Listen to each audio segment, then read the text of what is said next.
ចម្រៀងដែលលៀងទុកមកជាយូរពេលនេះស្រែកធ្ងោទ្រហូតទួញយំ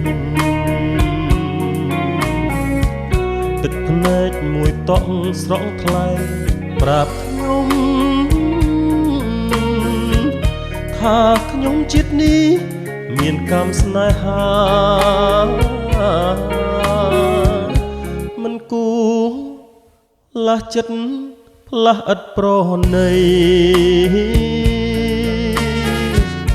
មិនគួរចិត្តស្រីខ្វះក្តីមេត្តាចិត្តលោភចិត្តហ៊ានលួចមានសង្សារនេះឬដែលថាស្នេហាភាំងក្តីនឹកឡើងហួងចិត្ត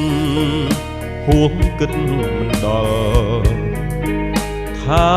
ចិត្តនិមលស្រាលជាងសំឡីវជ្រាហោហាដូចសាន់បាក់សីបានថ្មីចោលចាស់ផ្លាំងតាមតែចិត្តពេលនេះជាពេលដែលខ្ញុំត្រូវយំពេលកើតទុក្ខធំក្នុងរឿងជីវិតគ្មានសង្ឃឹមទេថាបានស្នេហ៍ស្និទ្ធ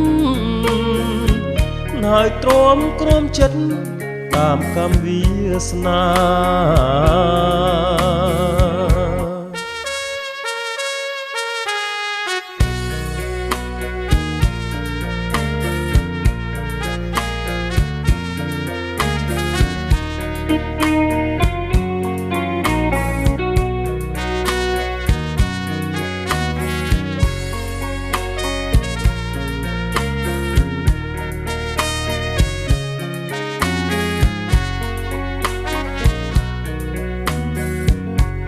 នឹកឡើងហួងចិត្តហួងគិតដល់ថាចិត្តនិមលស្រាលជាងសំឡីវជ្រាហោហាដូចសាន់បាក់សីបានថ្មីចោលចាស់